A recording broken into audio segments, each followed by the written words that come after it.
Okay.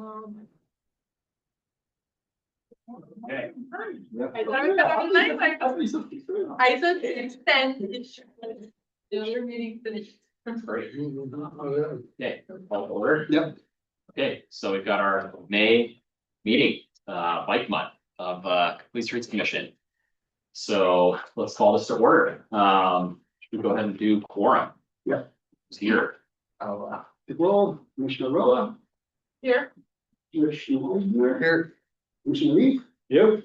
Commissioner Benjamin, yes, Vice Chair, Here. Chair Pietra.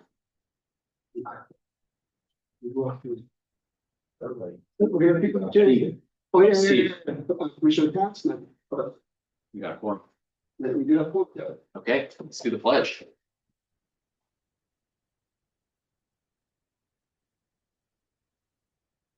Pledge allegiance to the flag of the United States of America and to the republic which stands one nation under God, indivisible, with liberty and justice for all. Amen. We can do our first item, public comments on items not on the agenda. Yeah. So, yeah, we got nothing. Recording in progress. We got anything.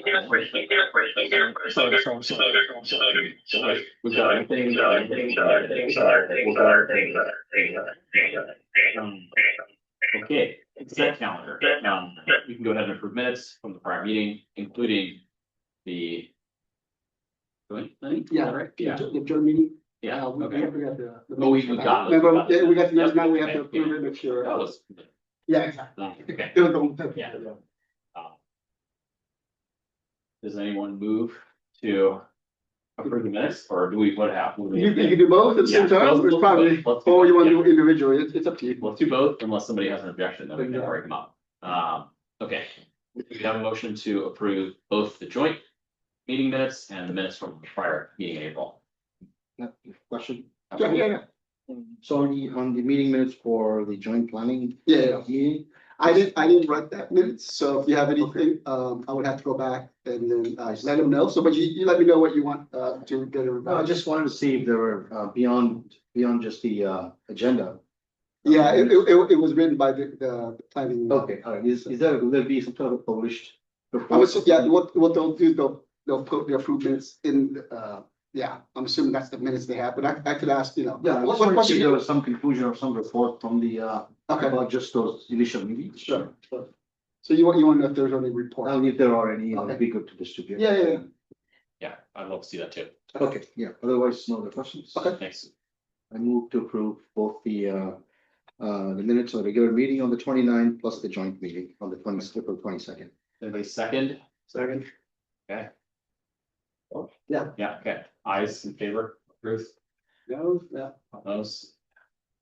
It's like we're approved. Yes. Okay, awesome. Thank you. Okay, moving on to discussion items. So first things first, today we've got the Santa Clara County project, Foothill Expressway, multimodal feasibility study, proposed alternatives discussion. Okay, Stephen's got what works. Great, thank you. Good evening, commissioners. I am here to make some presentation regarding the latest findings from the county regarding the Foothill Expressway multimodal feasibility study. And at the conclusion of my presentation, I'm going to be asking the commissioners to basically let me know what direction you want me to relate to the county and how we would like the multimodal constructed through within our city limits along Foothill Expressway. Yeah. As you know, county has been working on a study to install approximately 10 miles of class one bicycle, multimodal path from basically north Santa Clara County limits all the way to Crystal Ray. Excuse me, my tongue's tied today. Been a long day. Yeah. So they have the intent is to basically look at the Foothill Expressway to determine what would be the best way for them to go ahead and install a bicycle lane. I have before you limits of what the projects entailed, as well as the number of intersections within that, that project limits. The purpose of this study is to improve bicycle and pedestrian safety along, Foothill Expressway. And Junipero Boulevard. Jeez. Juniper. Stanford University. From Stanford University all the way to the end of our city limits. They basically determine what would be the best means of doing the installation, as well as look the feasibility study. They have already had a walkthrough with all the various agencies within the limits. So they had a walkthrough with the city, with the Stanford University, Palo Alto, Los Altos Hills, ourselves, as well as Cupertino to a little bit extent. But they really haven't really participated too much because there really isn't a whole lot that would be impacting them. The study is to basically look at the feasibility of the installation of the class 1. They looked at what are some of the behavior of the bicyclists, the pedestrians. They engaged the public with numerous public outreach throughout various agencies. Yeah, I don't remember them ever making a presentation to us. But they had a meeting here at the community center that had various locations throughout the whole county within the corridor. Based on their study and based on the feedback from the public, they're indicating to me that out of, I want to say, pardon me if my memory is not a little short today, but what I recall, they had a total of about 90 response from the general public. 58 of those were from the resident of Los Altos. So we are the one that was most vocal about this project. They indicated that a vast majority of the response that they received are that they would like to see an alternative one, which I'm going to present, which consists of installation of the multimodal means along Foothill Expressway. So they would like to see it within Foothill Expressway, but the alternative 2 that they presented is a combination of blend of some of it within the Foothill Expressway, some of it within the various agencies, along some of the frontage road along Foothill Expressway. And they have also been told that they would like, the residents have indicated that they would like to see some modifications to the intersection itself. So based on those feedbacks, I just want to kind of go over what are some of the constraints that is within our city, and just kind of give you a brief overview. That way you guys can hopefully have informed decision making when you let me know whether you want alternative 1 or alternative 2. Basically, starting on the north side of our city limit from Miranda to Edith, what you see right now is a typical cross section of what the road itself.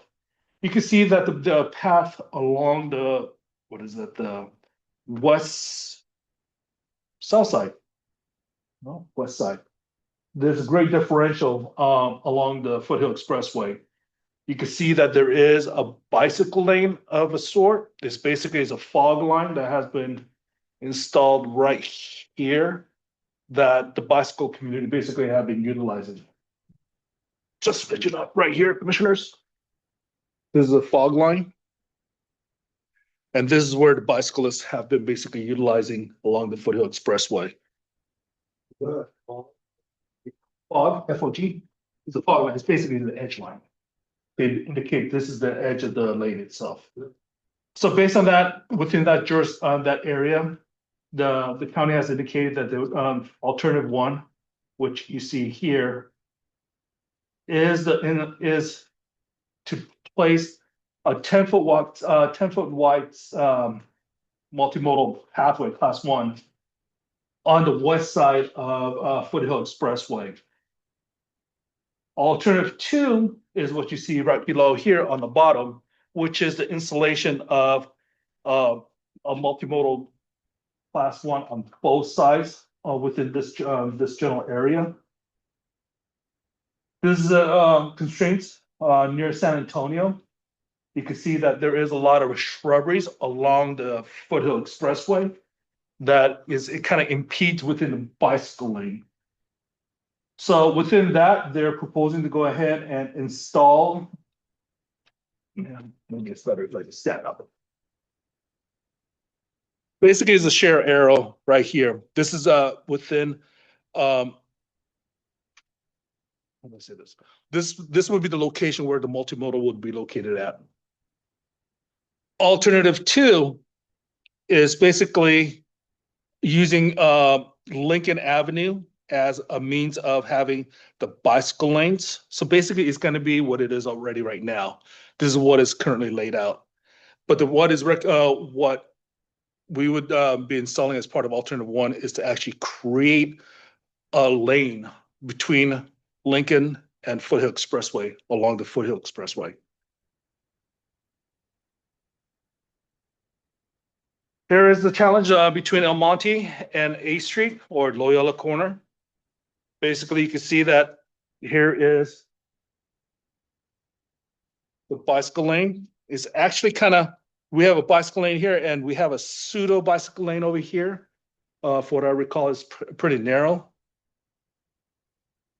So what is being recommended at that location is placement of a 10-foot wide class 1 on the Fremont side within that frontage road. Or they could, or we could go ahead and put a bicycle lane on either the side of Fremont. That would be alternative 2. There is, but they're basically saying alternative 1 is to take it out of the Fremont, and place it along between the buffer between Foothill Expressway and Fremont. So that all that shrubbery that you see out there, that would be eventually turned into a bicycle lane, a class 1 bicycle lane. Here's an example between Homestead and Loyola Corner. Basically, they're saying that there is a challenge of vegetations from the back of the residence that's overhanging onto the bicycle lane itself. Here is the lane itself. So they're saying that that is a challenge.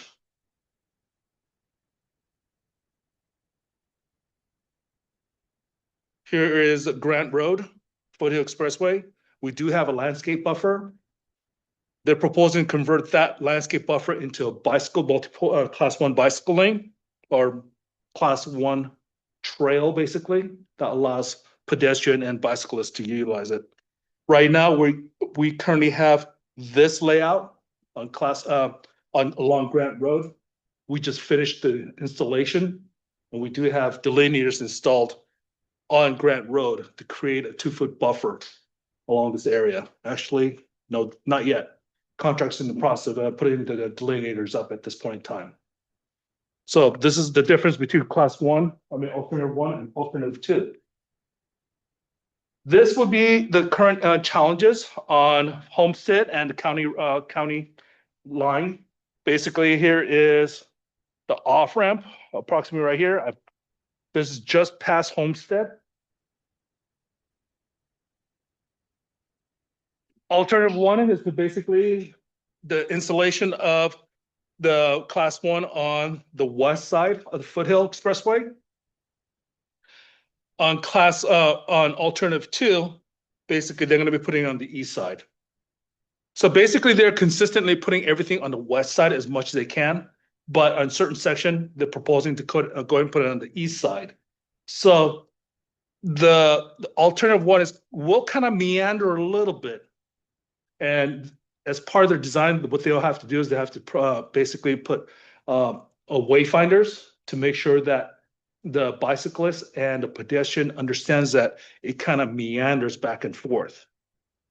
The biggest difference between alternative 1 and alternative 2 is alternative 2 allows for the trail itself kind of go from Foothill Expressway, along Foothill Expressway, and allow to go into our city roads and back. So it kind of meanders back and forth. While alternative 1, it does meander, but it'll meander from west side to east side and back and forth. So that is a major difference between these two. Right now, they're indicating that alternative 1 is where majority of their comments are saying that they would like the class 1 to be installed. And so that is a recommendation that they have come up with through this study. At this point in time, they're at a point where they indicated that they have completed the study. They have completed all their assessment of the feedback from the public. They're asking at this point in time, all the agencies within this boundary to basically let them know. The residents would like to see alternative 1, but what does each individual city want? Based on that, will determine how they will go through the construction itself. What they are indicating is this: they understand that a lot of the residents have expressed desire to make improvements on the intersection itself. So as part of the study, this is some of the conceptual ideas that they have come up with within the city limits. So on Edith and Foothill Expressway, so here's a legend of all the stuff that is being proposed, okay? On Los Altos Avenue, wait a minute. Yeah, here's Los Altos Avenues. They're gonna basically install, they're gonna get rid of basically the slipstream lanes. Okay, so they're gonna round this up, they're gonna make the intersection more square. So as part of that, they're gonna go ahead and install ADA ramps. No, not this one, correction. They're proposing just to install crosswalks. I don't know why they're not showing ADA ramps, but as part of the improvements, they will obviously have to put ADA ramps. Okay, so at the intersection of Foothill and Edith, these are all the proposed intersection improvements to help facilitate the bicycle lanes. This is the proposed improvements on Main Street. Basically refresh the crosswalks, get rid of these slip lanes that is currently out there, make it into more of a 90-degree angles so that it forces vehicles to come up, slow down, and then make a right turn, which I would highly recommend we do allow them to do. On Main Street, they would propose to put a crosswalk, and they're proposing to also put in near the road. So most likely it's probably going to be a little bit of a bulb out.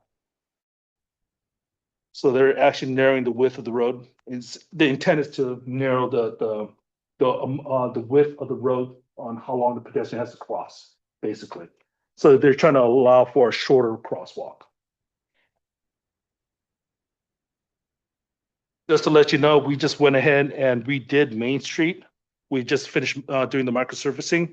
So we have already made improvements along Main Street from approximately where you see this dark black street on into Main Street itself. So we went and refreshed the crosswalks to have more of a high visibility piano keys. We have refreshed the center line with thermoplastic. So it's a lot more reflective. So it's a lot more brighter at night. We also made some modifications to this portion of the island itself. So this is already taking into all the modifications we just made. They're just going to continue on with whatever needs to be done in the intersection itself. This is a proposed improvement on El Monte. They're proposing to put in ADA ramps on both sides, narrow the crossing. So most likely it's going to be bulbed out a little bit. So most likely instead of being this wide right turn here, it's going to be more of a 90-degree angle.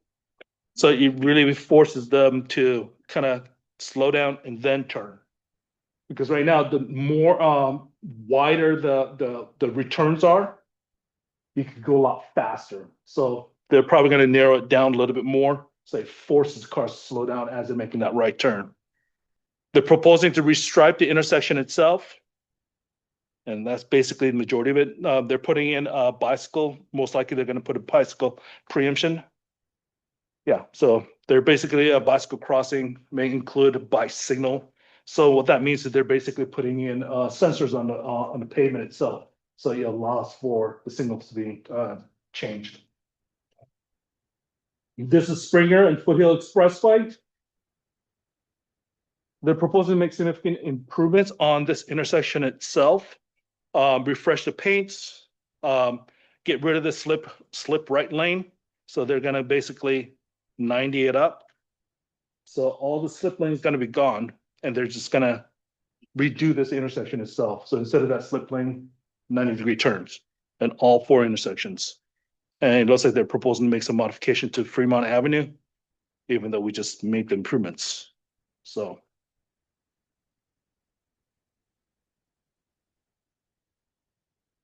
This is an improvement on Grant and Foothill Expressway. Again, basically the common theme throughout the whole Foothill corridor is to get rid of that slip right, to force cars to slow down, so that when you have a bicycle crossing, that they have to slow down and then obviously look for that bicyclist before they make that right turn. So they're proposing to make this similar throughout all the intersections within the city limits. Common thing, restructuring the intersection itself by refreshing the crosswalks. Right now, you can kind of see is a piano key ladder approach, but whether it be a ladder or a piano key is meeting the FHWA's recommendation for high visibility crosswalk at this point in time. One thing that I will be letting them know is if they're going to do that, make sure it's thermoplastic and highly reflective so that it makes it very visible, given that our city is very dark at night.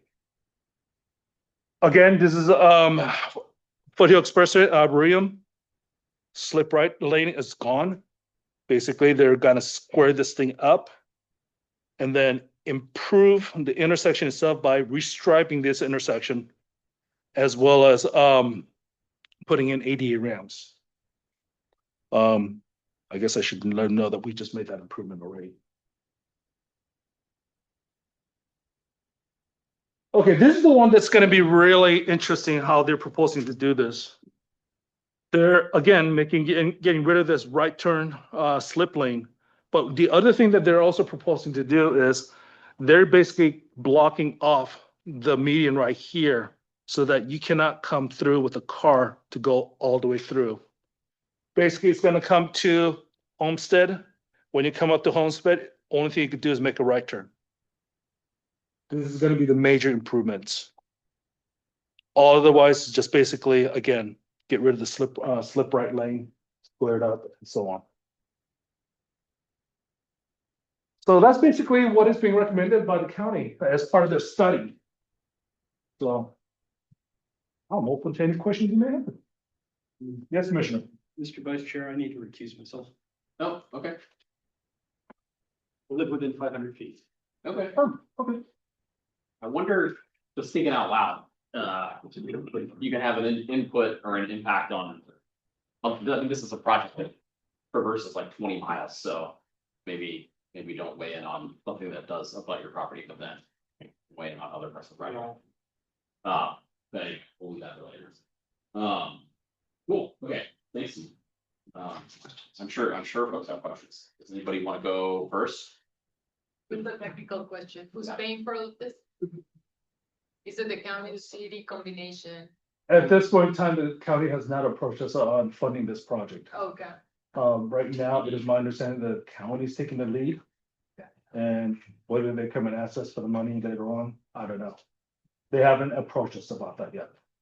But they just want a decision by the end of this month, which direction we would like them to go, because they've completed their study, they have already done all the analysis.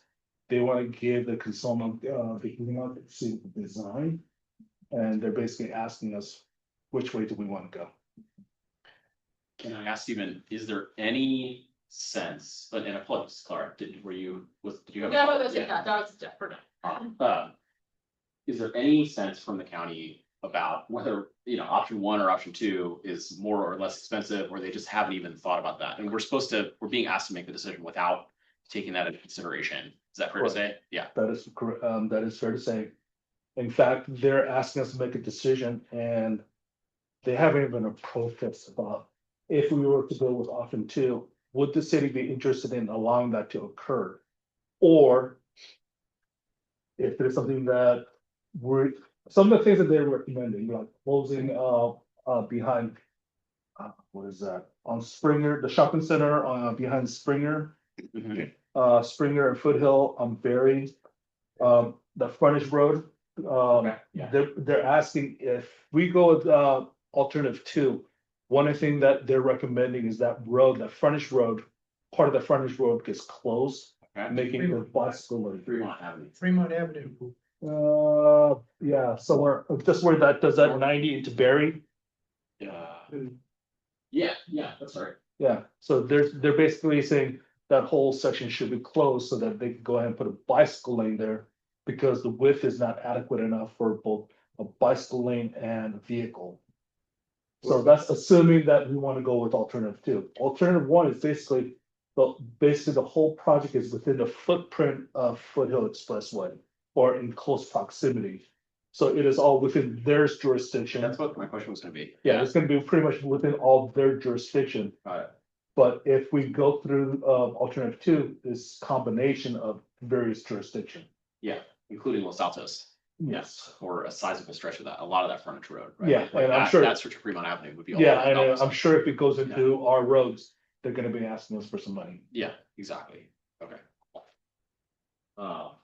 Thanks. One other thing I noticed that, I think we may have discussed in the past is. It looks like the county's acknowledging that.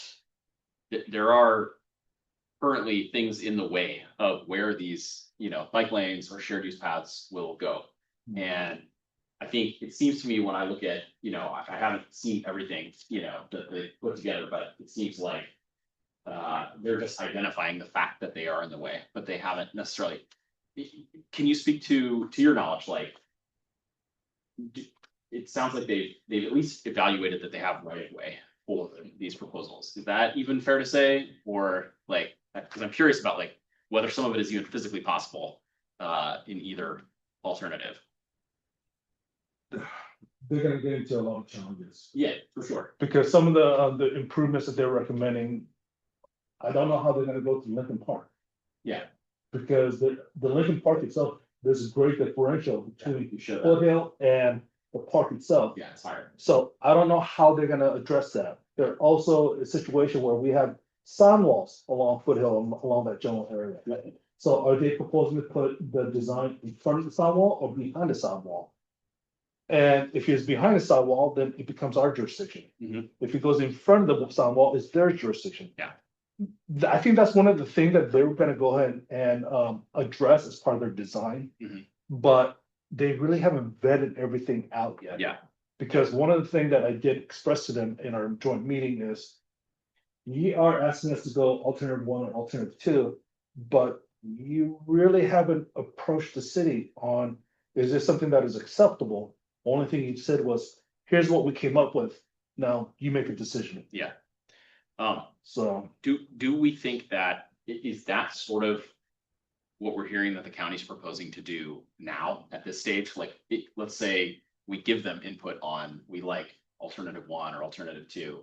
Is the county then gonna take that and say, okay, well, we're gonna look into more how realistic, what specific measures are involved, some more specific choices that we would make when we encounter some of these physical or other, issues that we need to work through? In my discussion, basically what they're saying is this, if depending on the jurisdictional preference on which way they wanna go. Yeah. If we go with alternative one, they're gonna release a consultant and say, okay, given alternative one, start designing, so now you have to go and address all these challenges associated with that. Mhm. But if you go with alternative two, then they need to have some discussion with us at that point in time. Yeah. And say, what is the constraints that we're gonna support, what are the constraints that we do not wanna see? Yeah. And they were very honest and flat out said, there was some feedback showing that people want alternative one, but some of the features of alternative two. Yeah. They also indicated that there were comments from the residents who basically said. Put it on Foothill Expressway, but put delineators, Yeah. some means of buffer between vehicles and bicyclists or pedestrians walking along the expressway. But the more advanced riders who utilize Foothill Expressway do not want to see delineators. Mhm. They do not want to have that barrier. They want to have the flexibility coming in and out as necessary. Got it. Okay, I don't wanna monopolize, I have one other question at least, which is, I mean, just kudos to the county, you know, for doing all this work and putting this in, and hopefully it gets to a good place. When I see the work across the intersections in Los Altos, that, you know, obviously it's preliminary, but looks like amazing and desperately needed for years. And so, like, as we work with the county, is it clear that this is and has to be, and maybe we want it to be a package deal? Is there any way we can sort of like say, you know, hey, we really, really like what we see there, regardless of what happens with, you know, up and down the length of Foothill? I could expect to them. Yeah, Honestly, when I saw the improvements on the intersections, I'm very supportive. yeah, Because those slip lanes are basically is a freeway design yeah, that allows vehicles to make that turn at a high rate of speed. yeah, And unfortunately, the distance between the frontage road and Foothill Expressway at best is about 100 feet. Mhm. So that does not give a motor vehicle ample amount of time to make that slip right and try and slam on the brake. Yeah. If there's a pedestrian there. right, So by the installation of getting rid of that slip right and making that into more of a 90-degree right turn. Yeah. It forces the vehicle to slow down ample enough to see that there is a pedestrian. So that they can go ahead and make the necessary decision, or see if there's a bicycle in the bicycle lane next to them. yeah, So I'm very supportive of what they're proposing to do on the intersections itself. totally, And how they go ahead and implement it, or when they want to go ahead and implement it, I don't know. yeah, But I could express to them, no matter what happens to this project, we would like to see those intersections. yeah, I think that's right. The bulb outs look good too. I like, there's multiple elements of the design that look like really, really help with folks feeling safe crossing and getting into and out of Los Altos across Foothill, which we know is a priority, so. Yeah, bulb out is always a great idea if you want to try to allow pedestrian cross an intersection. Absolutely, One of the challenges that they're showing right now is if they're proposing to go ahead and put a bulb out and make that the right turn area narrower, I gotta work with them and see how the truck template's gonna work. Yeah. Like Lucky's when they make deliveries. Mhm. If you narrow that, then it makes it difficult for them to go ahead and do that, or they have to make a wide left and then right Yeah. in. totally. And that's why I kind of prefaced it with, I know it's preliminary, but I like seeing those elements, and I like the idea that we can implement some of that, and it seems like it could be sensible. Obviously, you have to contend with some of the practical realities of it. Okay, cool. I think that was the main first ones I had. Yeah. Oh, yeah. No, go Go for it because I already answered it. Well, I got it. it's, so it's not clear to me what they want from us at this stage. At Because this we stage, could, like, are we supposed to now go one by one and say, well, like, okay, do it, okay, so that would be like a whole project, or what is it that they want? at this point in time, of course, it is politically correct. Yeah. I'll be very frank and honest, saying that I do have some pros and cons on each layouts. It's gonna be a challenge. Yeah. But at this point in time, what the county is basically saying is, given the feedback that we received from the public would like to see alternative one. But the agency, what is your preference? Given the fact that the public has now spoken, what do you want to see? And based on that, we will make our decision on how we're gonna go from this point on.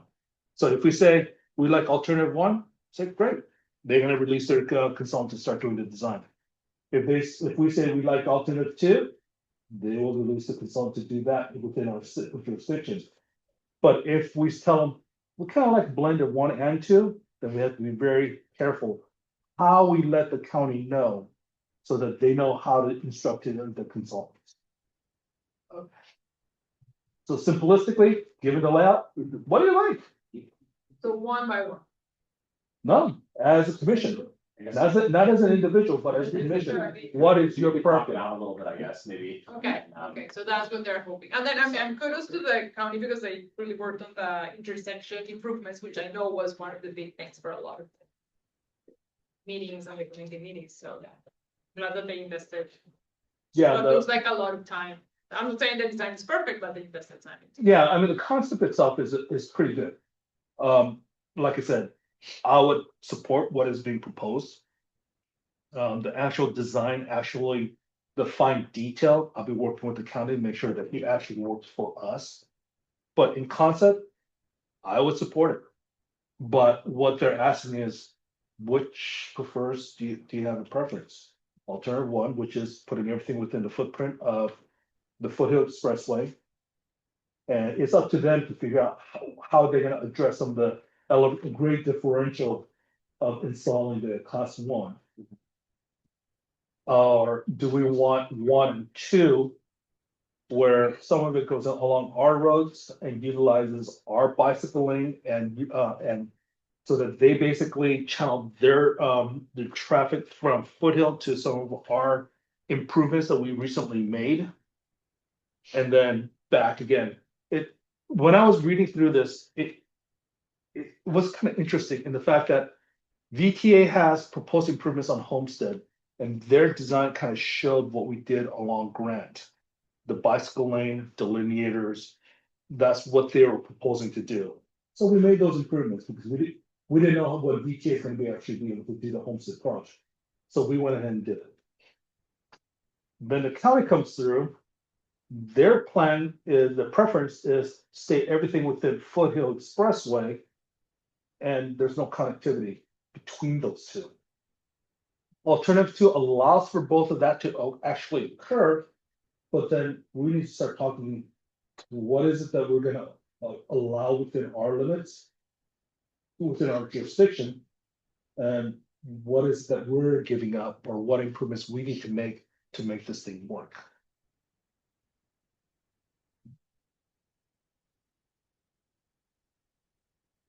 Okay. Okay, yeah. Go for it. So. It sounds like we could do some of these in alternate 1. And some in alternate 2, as opposed to saying everything has to be alternate 1. Every intersection has to be alternate 2. If we decide to do a la carte, best way to say it, Mhm. to go through all these stuff. Right. Personally, I think it's gonna get very complicated because now we have to get in a situation where some of the proposed improvements that they're proposing to make at a certain location has an impact to the city. So now I gotta make a presentation to council and say, council, is this something that you guys are willing to accept?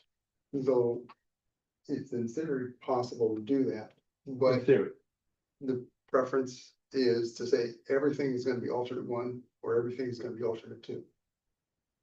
ideal world, yes. Because some of these things look better as alternate 1 or 2, like you said, some people want to put the 2 together. But I Honestly, just wanted to make sure that we didn't have to say, you have to vote for one versus the other, so it's like the lesser of 2 evils. like I stated, there's pros and cons to both. Right. And I have some reservation on some of the stuff that's been proposed in alternative 1, but it also goes with alternative 2. The moment I start going, okay, I cannot live with some of the cons of alternative 1 and alternative 2, so I want you to start blending it. How do I tell the county and their consultants how to go around those challenges? Yeah. It really complicates the matters. But I'm just curious if Yeah, you could, but we could. I wanted to know that we didn't have to all say. You have to, right, it's like you have to vote all Republican, you have to vote all Democrat. Actually, that's what they're asking us to do. Yeah, okay. Because I think alternative 2 is almost like it already is like that, where it's using some of Foothill Expressway and it's using some of these neighborhood frontage streets. Yeah. Right, so option 2 almost is the patchwork, right? Like alternative 1 is Foothill. It uses both sides at times, Mhm. right, or either side. But alternative 2 is some Foothill, some frontage, some neighborhood. Please keep in mind as you go through this. Okay, let me back up. Yeah. Full disclosures. Yeah, please. Throughout the whole discussion I was having with them, I knew all the improvements we were gonna make as part of our annual streets. I knew all the bicycle lanes, all the safety features we're installing and so on. So one of the things that I keep telling the county to do is if you're gonna go ahead and utilize our road, try to bring connectivity between Foothill and the improvements that we're making along Grant, along Springer, so that there's connectivity going through the whole thing. So Absolutely. I was telling them to go ahead and do it that way. But then by also doing that. It complicated the matters because it had to go through some of the frontage roads to bring the connectivity. They had to make improvements and get rid of some of the island buffers that's between some of our frontage roads. So there's that aspect of it. So now when you try to implement it, it's gonna be a little harder in the fact that we have to make sure that all the wayfinders are correct. There's ample amount of wayfinders to allow. How is it, mom and pop with their little kid. Going through this area that they're able to navigate through the whole thing. Yeah. So that's gonna be the end result, that's gonna be the challenge. If we, let's say, instead of me combining both the situation, we just basically say, county, go with alternative one. Yes, it meanders between east and west, but it's easier, say. Crossing here and use this. Mhm. So they're just basically going from one side to the other. Back and forth. Okay. So that's gonna be the challenge for a novice to moderate bicycle user. But if you are some of the bicycle user that's already using foothill along the shoulder. They're not gonna care. Yeah. They're gonna continue using what they wanna use. Yeah. So at this point in time. What they're proposing is not catch-all for everybody. Yeah. My thought is, at this point in time, they're trying to catch the moderate to beginners, novice, as they're trying to go through the Foothill Expressway. Yeah. That makes sense. I kind of have that concern too around if you're putting people on and off of the main arterial and then onto like neighborhood streets, kind of back and forth over the course of a few miles. Yeah. I do think that discourages or confuses like the beginner to moderate a little bit more. I mean, I like the continuity and I like the ability to connect to like our neighborhood streets. I use those streets. I feel like they're safe, they're friendly, like Fremont off of, north of Rancho that we were just talking about. That's a nice, safe frontage road that traverses a lot of the same areas as Foothill. But yeah, if you're asking folks that are maybe newer to biking or families with younger folks or whatever, to go back and forth, I just don't know if that's realistic, but maybe that's not the issue that we should be solving for. And I don't know that we want to put those people on long stretches of Foothill Expressway or expect them to either. Yeah, I mean, one of the things that we could do is we could go along with alternative one. And given the fact that we strive to make some improvements along some of our frontage road. Basically saying, hey, you have this improvements on Foothill Expressway. Yeah. It's up to us now to basically bring connectivity between what is being proposed here as a part of alternative one. Yeah. And how do we allow someone who wants to travel a portion of Foothill? And if they see our frontage road with some of the improvements, how do they get there? Yeah. So we could go ahead and bring that connectivity. So, we could basically say, county, do what you need to do, but then it's up to us to basically bring that connectivity Yeah. between the two systems. That makes some sense to me, because then I think you have an option, alternative one, that seems to make more sense as a path that people would take or use. And then we have the opportunity to kind of get bits and pieces of alternative two via our own efforts with the city and through that conversation and collaboration with the county as they build out alternative one or build out the changes on Foothill, right? Like Yeah. we can kind of accomplish some of that, it seems like, if we want to, if we have budget and desire to do that, Yes. yeah, okay, cool. Just for the next one. I got a bunch more. Please, yeah. Did one? Okay, so, for this, whatever we decide to do, what's the, construction timeline for how length of time? Is it gonna take 1 year to go from Palo Alto to Cupertino? 2 years, 5 years, 2 months? What? Honestly, I know we don't know, but I don't know, but based on my discussion with the county, I don't think they have even identified the funding for construction. well, I'm assuming that, I mean, just based on your expertise, how long do you think it might take them, I mean, to do all this? I can use my Ouija board and try to figure Yeah. out what the future looks like, but at this point, I couldn't tell you. You know what I mean? I do not control their budget, Well, I know. so, and realistically, next 5 years is gonna be a challenge.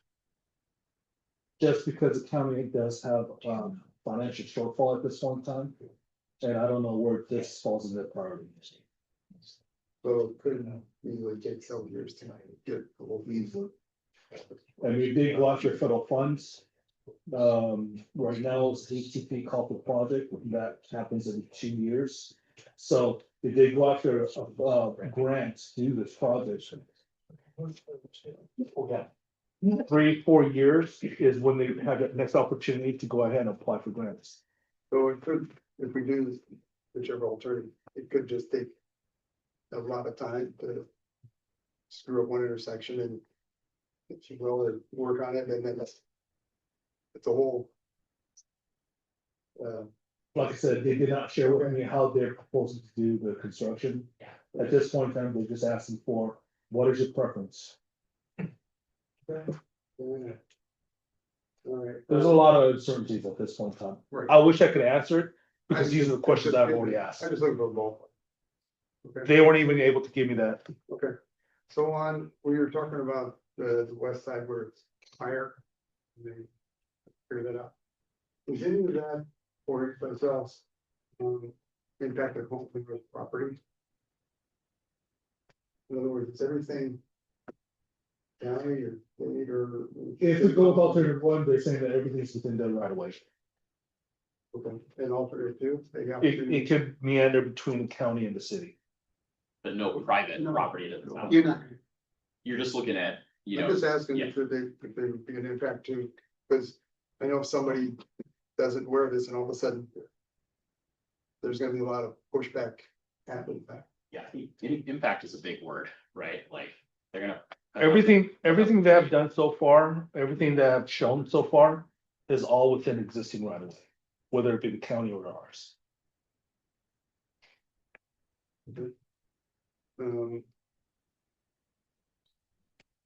Yeah, talking about the bike thing, limiters, clarity. Yeah.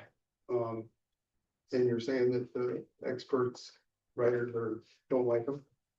In my opinion, I think we're more worried about beginner writers and safety for the Mhm. other ones, because the expert writers, you will, are gonna be able to do everything a lot easier.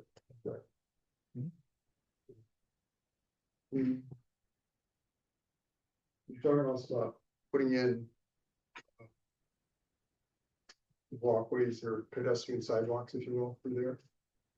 Has there been a study or anything to look at, see how many people would actually use that, because there's nobody's really gonna walk along Foothill right now. I mean, you see, barely don't see too many bicyclists out there, except unless a group of them are there more experts, but I would not walk out there, and obviously if they build separators, but I just don't see people using that as a walk lane. I'm just thinking that might be a waste of money, putting in pedestrian pathways through there when they probably frontage roads either side. Any opinion on that? I cannot tell you that. This is a study that the county has done. As far as I know, they did not do any of those type of studies where they actually count the number of bicyclists and number of pedestrians that would actually utilize it. What I do know is that when they went out to the public, and this is what they're proposing. This is what the feedback I'm providing you is what they said, that the feedback that they received. Is basically they want to be able to traverse along Foothill Expressway. The number of pedestrians that are actually gonna utilize it, I don't know. I don't think it's gonna be, I think it's gonna be more uses, for the bicyclists, it'll improve that. Possibly. Um, I mean, based on my personal observation, people who are utilizing Foothill Expressway are, the, what is it, it's almost like they're trying to get ready for the Le Mans. Right. Basically, that type of bicyclist Right. who rides that on a regular basis. The group that does it on a regular basis. I rarely see a family riding the bicycle through that area, but I do see some e-bikes and some e-scooters. Right. Especially when you go underneath Fremont. No, A Street. Right. That dip going down. Yeah, a lot of the bicycle novelists, I know I couldn't go down and have ample amount of velocity come up as cars are coming in to merge. Yes, you could. Get the EKG ready for me. But, those are some of the challenges that would be out there. If you're an expert writer that does this on a daily basis, I see it on a daily basis. Yeah, them I'm not worried about it, it's more the. The. Brand, Homestead intersection there. Then you got talking about removing a lane, is that the one where you're going toward Trader Joe's? And there's that little area for just 2 cars, The pork chop island, yes. so how are you gonna go from? That same direction to Trader Joe's, or if you're gonna go with it? With the modification that they're proposing, they're gonna go ahead and close that off. So when you drive along Grand and come up to Homestead, only thing you can do is make a right turn. You cannot make a left, How are you gonna go straight to Trader Joe's? you're not. People use that, it's also the school people that use that for going to homeschool. I know. What they're proposing is they're gonna close that off. Only thing that's gonna be able to cross maybe just bicycles. So if I wanted to go from Lucky's to Trader Joe's, You have to find out, you have to get on Foothill, come what, down, or and something. then come on down. Gonna piss off a lot of people. Our intersection is not good. Well, I understand that. Honestly, I was trying to go after the OBAG for money to go ahead and redo that whole intersection. So that instead of being an uncontrolled intersection, now becomes a H intersection where 2 traffic signals synchronized. So that you can go ahead and do that. But the condition, all the requirements of OBAG made it so onerous. That it made no sense for us to go after it because we would already be losing 25 points out of 100. So we're at a disadvantage. And Because it's already, pretty dominant with people coming on. Hill and making the right turn around that gas station. Yeah. And it's. Yeah, Yeah. so when they get rid of the slip right, right turn lane. That right turn, that frontage road to make that right turn, all that's gonna be gone. What So about if you're coming on Foothill to go into that, to the shopping center, will that still be there for the gas station? Cause you could, if you're coming from Cupertino, you would go take that. Right turn, almost like 100 hairpin turn and go into Trader Joe's. what you're asking for is something that has to be addressed as part of design. Okay, At this point in time, is a conceptual that they're gonna get rid of that right turn. Those are the fine details of what you're asking for. It has to be vetted as part of the design. okay.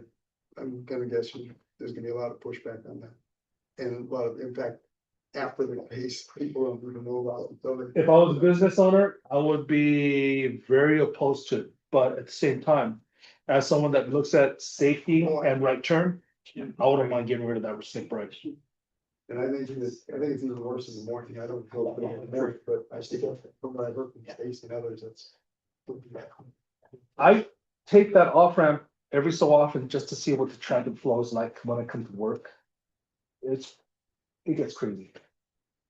Because cars are trying to make that right turn. Cars are trying to come off the off ramp, make that right turn and go straight. So you have a cross traffic going on.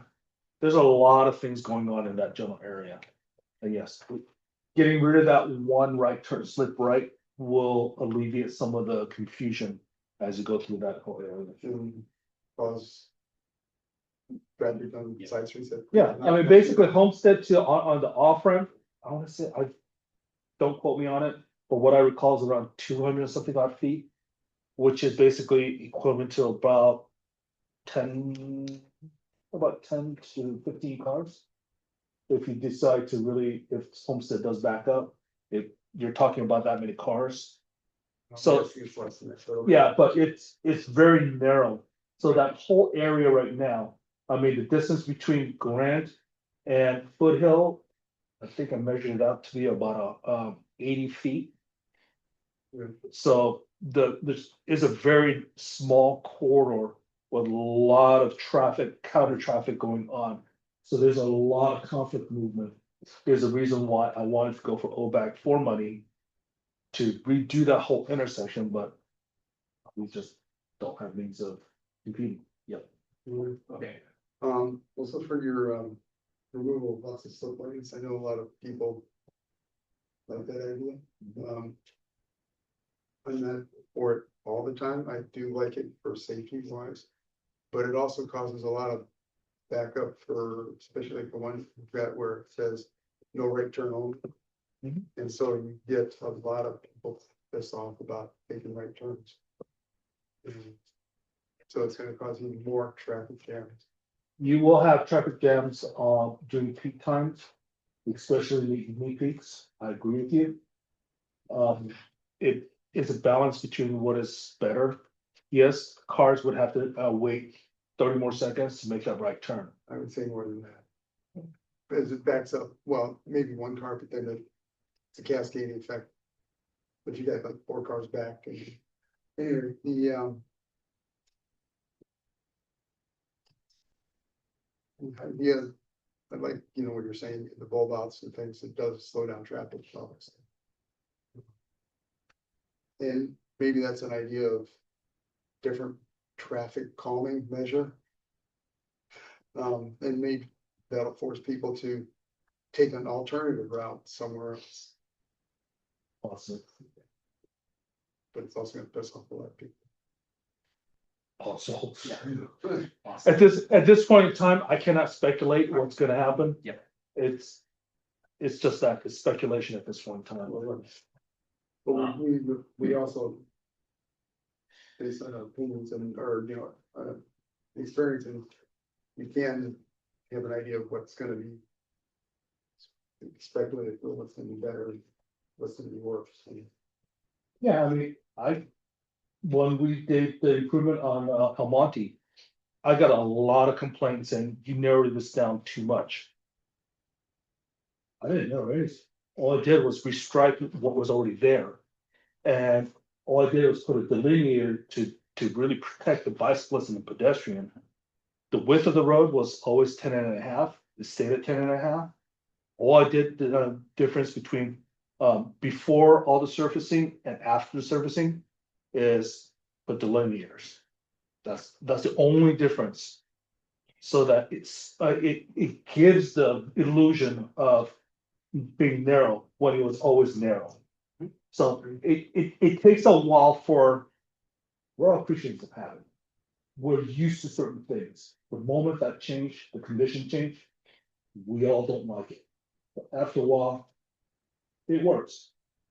I've driven on Monte before, after, multiple times in various hours. Realistically, on Monte's working. Cars are not flying through because of that narrow feeling. I have yet to go 30 miles per hour on Monte. Even during peak time or when there's not enough cars. I've driven it at night. The lanes are very bright. It's very observable. And cars are still going 25 miles per hour. In the daytime, when there's no cars between the hours of 9 and 11, I've driven it. Cars are still going 25 miles per hour. So all we did was restrict what is out there, give the illusion of narrowness. It's actually slowing down people.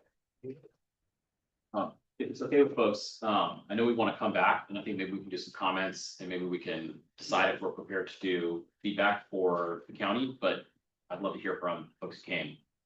Is there any questions? Yeah, I guess I should say, is anybody else? Oh, yeah, Suresh, I'm sorry. You didn't get a chance to go. Yeah, okay, we'll come back, do some questions. and then,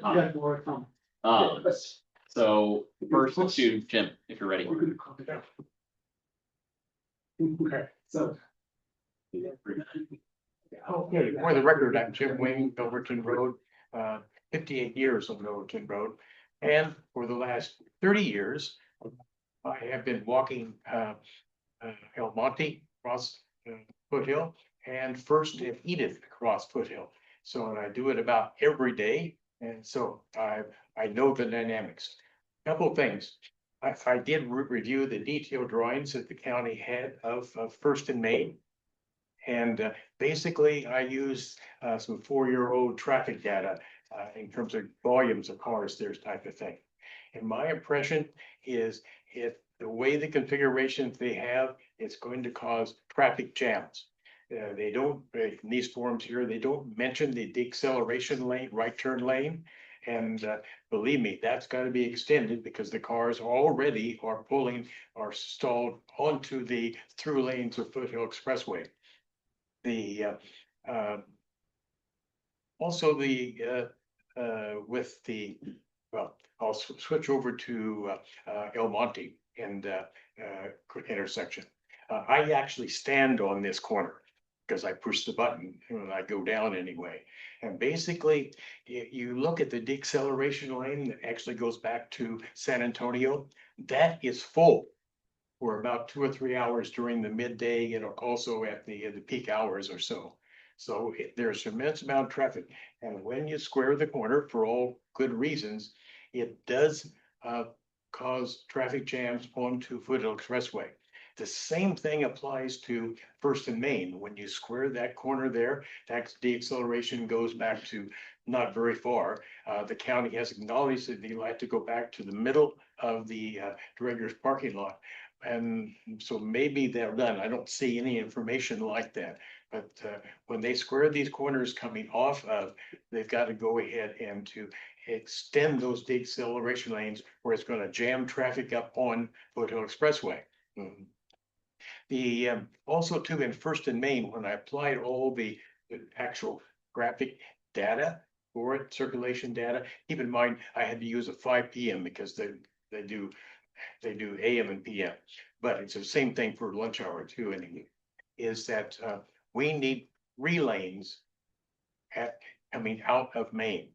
One is left, one is right, and one is straight and one is right. When you those slip turns relieve that congestion right now. And so therefore, if you work the way it's kind of roughly shown here, and the way they have on their detail drawings, which I've seen, it's not going to work. We'll have to revert to. There is technically right of way to do that.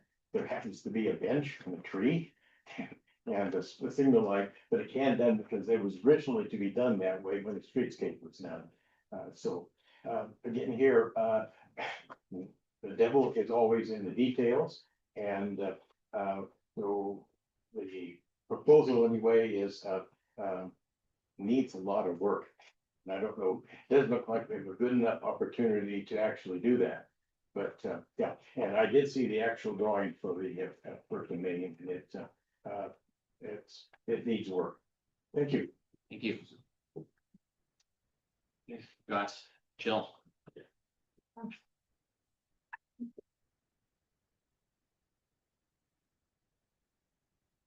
Hi, I'm Jennifer. Thank you for letting me speak tonight. I'm sorry I'm late as well. I'm just on the way.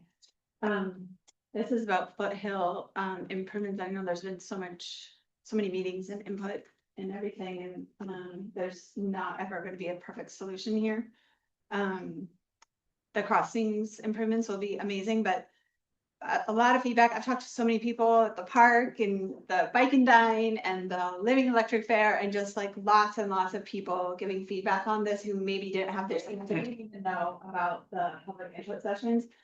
And overwhelmingly, the feedback has been there should be protected bike lanes on Foothill, and the sidewalk should stay somewhere else, and that people with kids and people who walk will just go on these amazing back paths that we have in Los Altos. And so, you know, bicyclists, I've seen little kids biking on Foothill coming home from soccer. I've biked there with my son coming back from the pool in Palo Alto when he was little, and it was horrifying. Never did it again. But if there was a protected bike lane, it would have been great.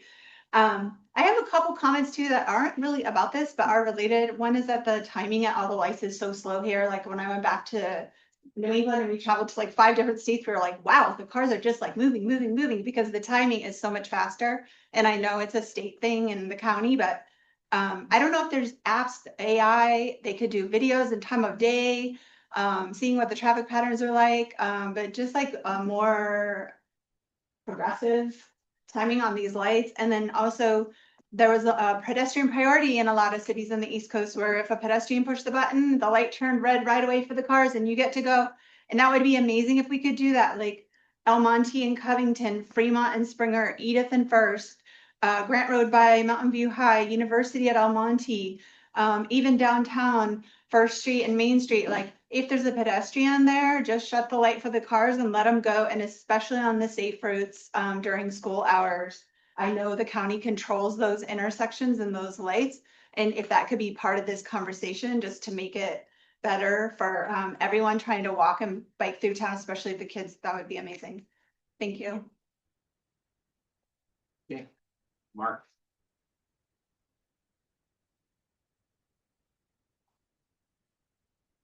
Good evening. Thanks for the opportunity to speak. I have lots of thoughts, but I will try to keep it crisp. So the first thing is just want to make sure we're in the right frame, is this is a feasibility study. So it's like, we're not getting into the details. It's like, what is our preference and is that preference feasible? So just like, I think that might help with the discussion afterwards, if you just keep that in mind. We don't have to get into the minutia. Second thing is money. Money is going to be important for this project.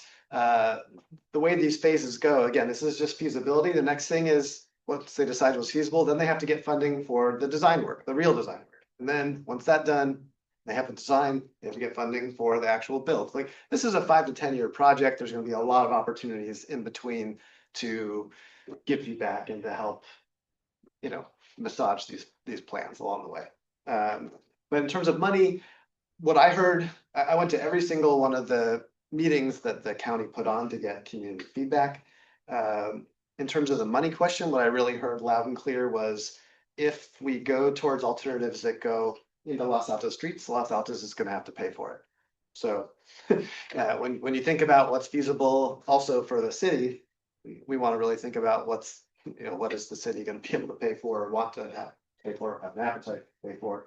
So hopefully that's a strong consideration when you're thinking about alternative 1 versus alternative 2. The other thing, the major thing I heard and I think my interpretation might be different from what I hear the county relaying back as their interpretation, but my interpretation of all the meetings I went to was no one was happy with either of the alternatives. There was only agreement. The only thing people agreed on, and it was overwhelming, was the intersections.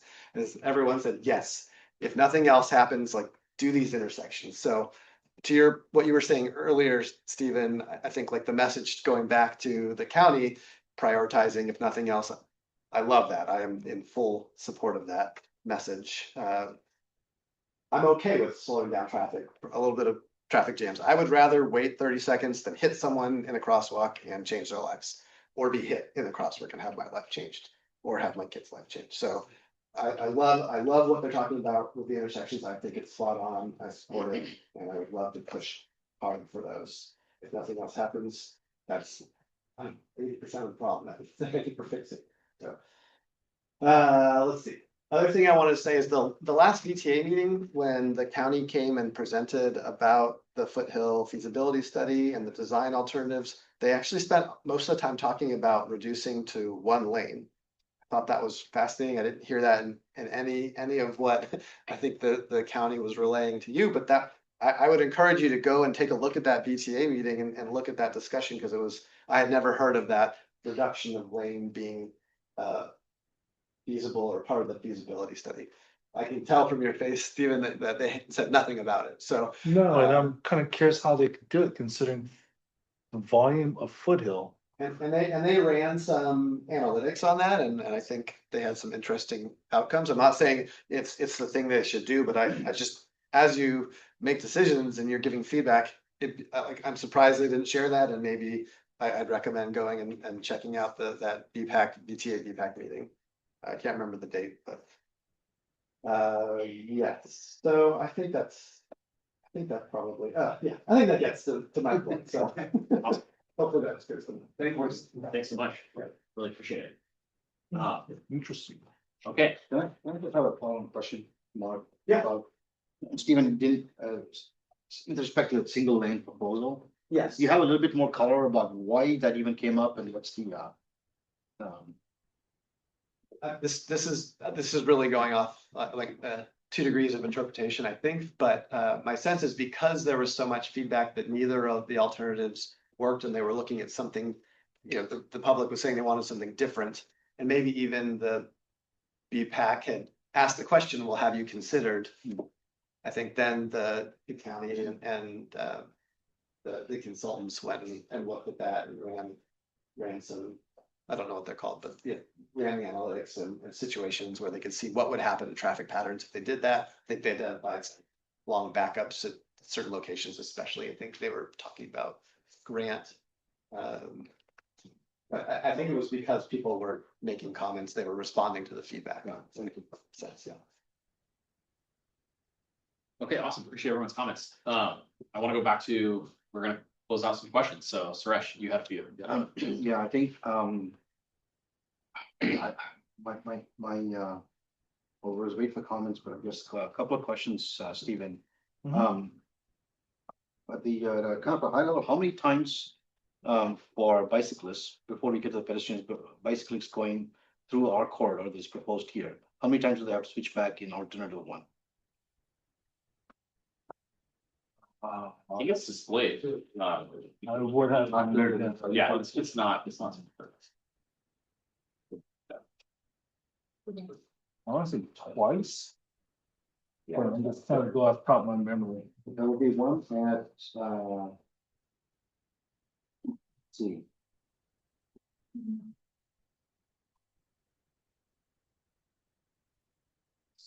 You have one on alternative one, you'll be on the east side. That's at Almonte and from Almonte to 8th Street. Part of that, you're on the west side. 8th Street to Homestead is on the east side. And then once you pass Homestead, you're back on the west side. So basically from 8th Street. So this, Yeah, I just said. looks like it switches here, here. Vermont. Two switches. Yeah, two crossings. And Yeah. so, But it's actually not on the page. It's on, You go to on the county website. Yeah. Oh. Let's look at Foothill Expressway multimodal study. Yeah. The county website. and then, so let me say there are 3 segments, right? So that gives us 3 Yeah. segments.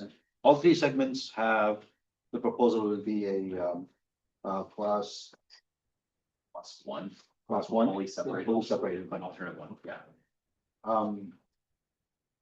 We, the other question I had was, so I'm not sure clearly, but I remember looking at this, all through by the width of the drive lanes are all 11 feet, correct? I believe it, correct, but I'm not really. What I recall, Foothill is actually full 12 foot, it's because it is a truck route. Well, It's a little wider. It's intentionally designed to be wider. Well, they're proposing 11. I'm seeing 11 here, some are 12, some are 11. Yeah, maybe it's not 12 feet consistently all the way through. Well, what they're showing right now is that existing lanes are 12 feet. Yeah, I think they're proposing to bring it down to 11. That's for alternative line. It looks like the both alternative is 11.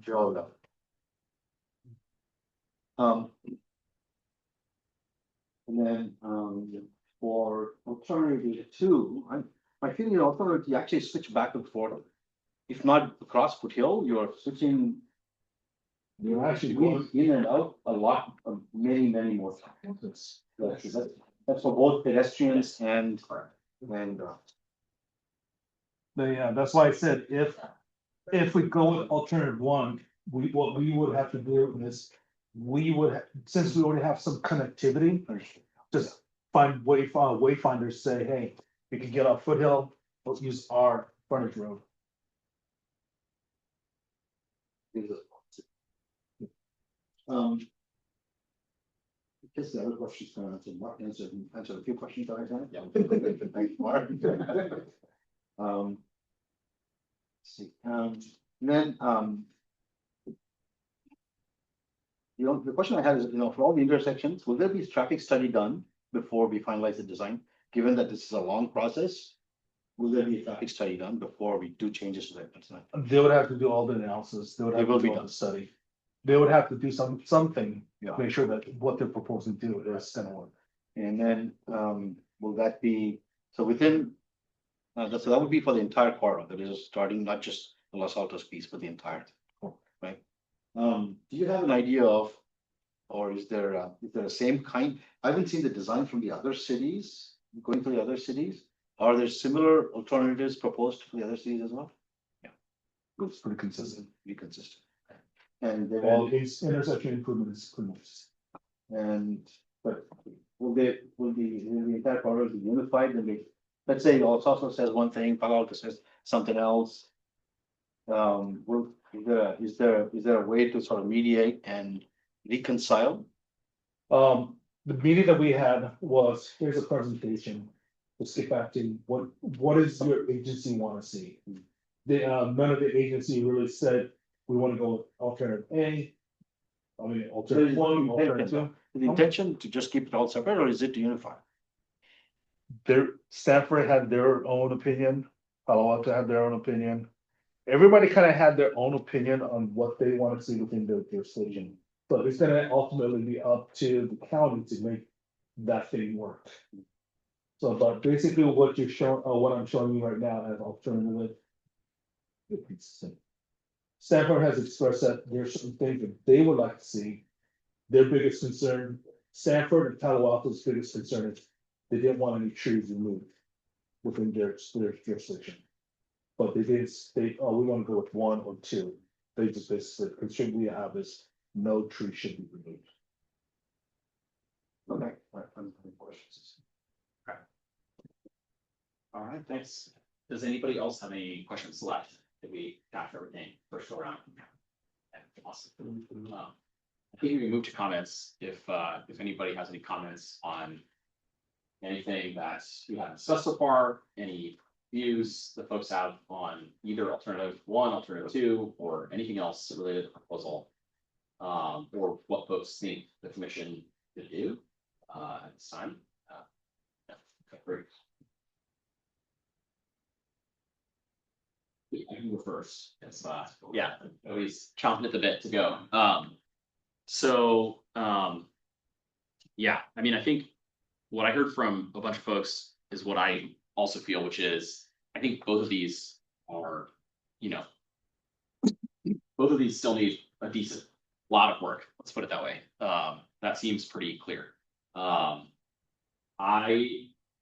am in favor of keeping the work primarily inside of the county footprint, the county right away. So I think that would lean towards alternative one.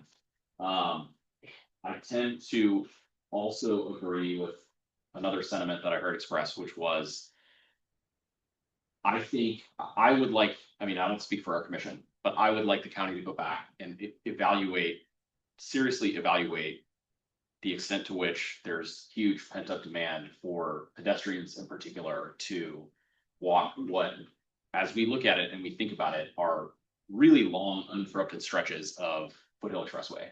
I think the case for cycling makes a lot more sense because you can get from these long separated blocks, more easily, and it seems like much more realistic. That isn't to say that folks won't do it, but I don't see the case in the same way. And if there's trade-offs like there always are, then I think we should look at whether it makes sense to sort of prioritize cyclists versus pedestrians, or at least like think about different approaches for how we can think about how pedestrians get from A to B. So I would say that as well. Yeah, I mean, I agree with what Mark said. It's a feasibility study. Let's give the county our input and say, go with that and try to develop this further.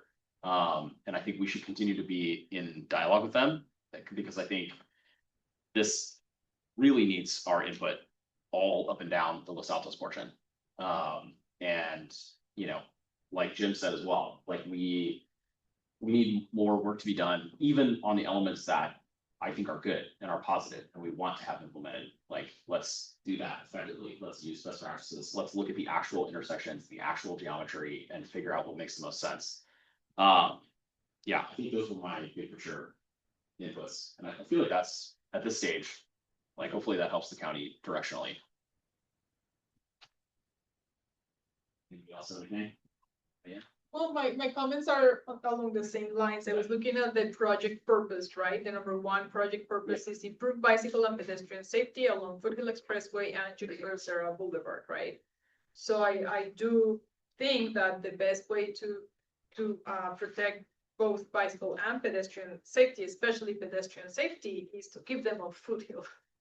Right, because there's enough pedestrian safety on the other alternative routes. So if that's the goal, if the goal is to protect the pedestrians, then let's keep them off Foothill. And that means that, you know, most alternative one options are actually, would make the most sense. And based on what we know about cost, I would also keep most of the project in Foothill and not in Los Altos, because I think that's what makes most sense for cost and safety. And I do think, I mean, the good side of things, I think I'm glad that they worked so much on the intersections, and I hope that that's where most of the effort and the funding and the work goes into protecting the intersections and improving the safety of the intersections.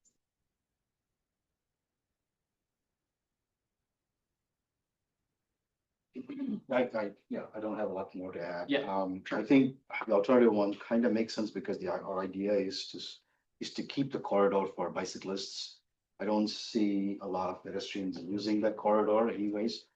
And second is, it's just very confusing both for pedestrians and bicyclists. So it doesn't make a lot of sense. That being said, my concern is all the intersections. I think the proposals are great, but I think we should be thoughtful about how we do this. And I hope we have a say in how these, at least inputs, the community has a little bit more input on how these intersections come together. I also like the fact that, you know, it's come down to 11 feet. It'll slow down the traffic a little bit. So those are all the positives. I hope we'll have more opportunity to kind of provide some more inputs as we go along design. So. Where you're shifting back and forth from east to west, up of Foothill. Is that to accommodate pedestrians or is that to accommodate bicyclists?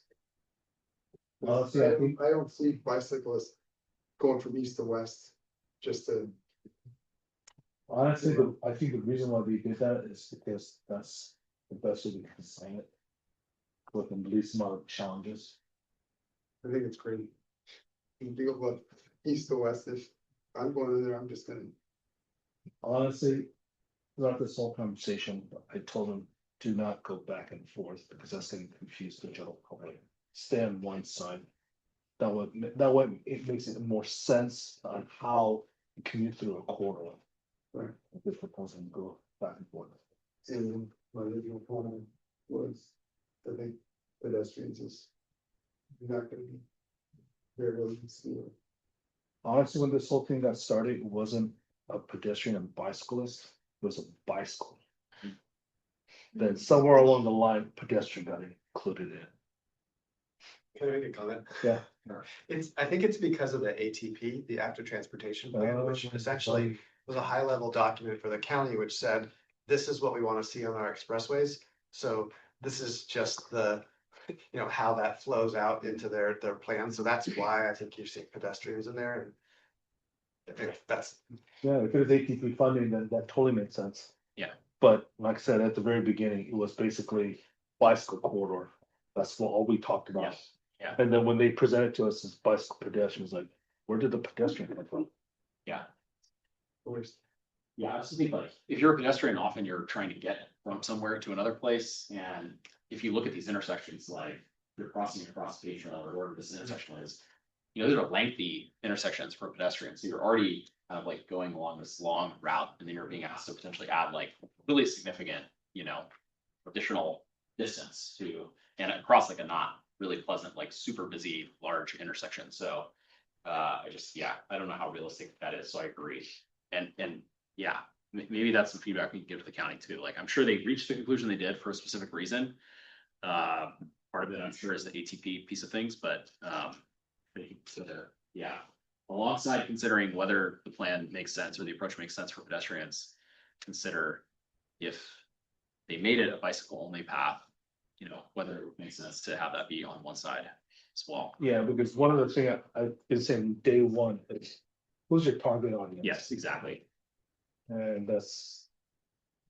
They were not able to tell me who the target audience is, because how do you design it first?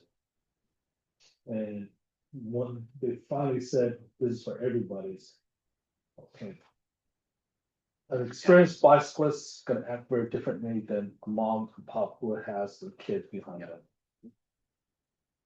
The way they navigate through an area is very different than, you know, how.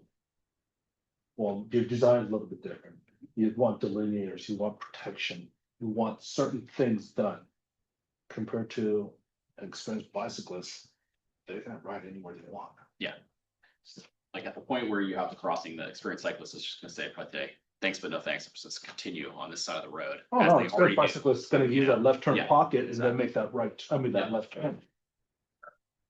Okay, thanks. I think So, we got, alternative one is, yeah, did you have anything else on? Yeah. That's kind of a related separate question. Hey, Jim, when you were saying you cross over Foothill every day, or just about every day, Every day. how many other people, how many other pedestrians are doing? walking, It doesn't matter anywhere going. I across- go across the- in the time period of maybe noon to 2 o'clock. Maybe a couple others. There are bicyclists there anyway, but they're all very aggressive guys.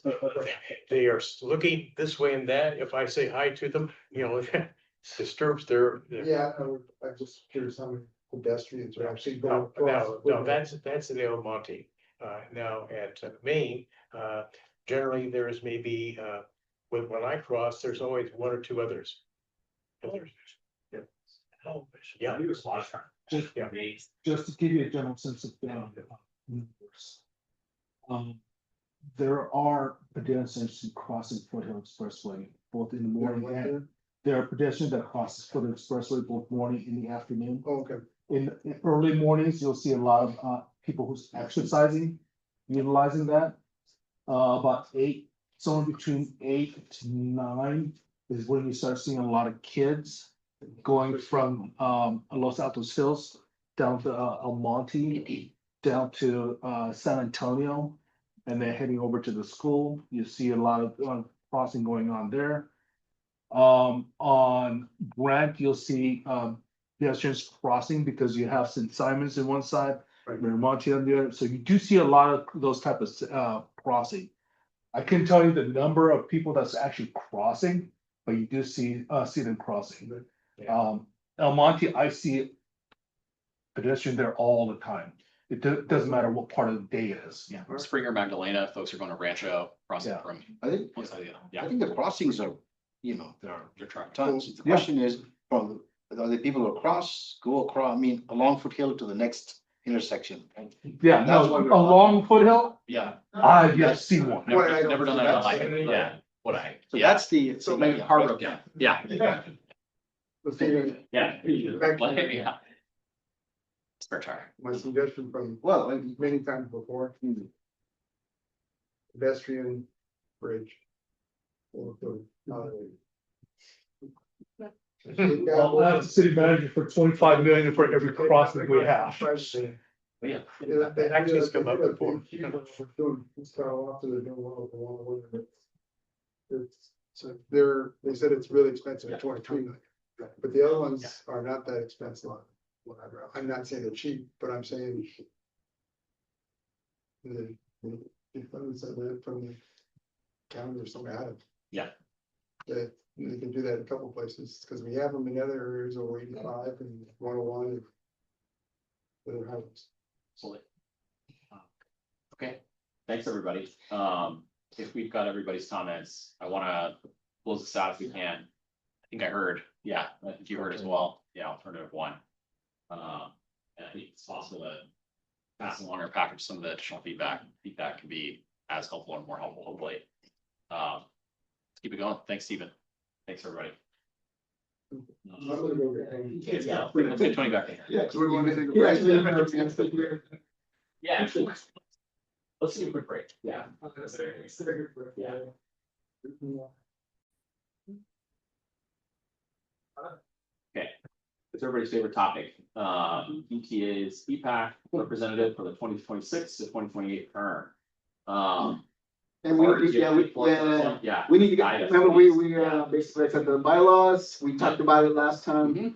And we need to get somebody, because it's, our current one, Stacy's, ends June 30th. So the next one, because it's July 1st, and we gotta let the city manager know, because Yep. he's actually the one who approves it and sends a letter, signs a letter and all that stuff. So we gotta get this one done. Let's do it. Um. Should we open it up or? Go for it. Do we have any volunteers? But remember, Uh, it would be nice if one of the commissioners do it, Yeah. because it's Yeah. just, it's actually, that's what's open. I gave my pitch last. Exactly, time, you did. It's like, it's not, obviously, appreciate everybody's contribution to this commission. In and of itself, I don't think it's a huge, it's a time commitment. Is it once a month? It's once a month. Okay, yeah, once a month. And I do think that there's a ton of synergy, like if you're paying attention to these issues that we deal with here, you're gonna see the same issues there. And it's also a perspective that we don't always get here because it's countywide. We have a chance to, represent Los Altos literally at that committee and, I think it's valuable. And I think Stacy, if she were here, my sense is she had a good experience and enjoyed that service. So, yeah. And with that said, would anyone be open to, taking a term of ETA feedback? I have a technical question. Yeah.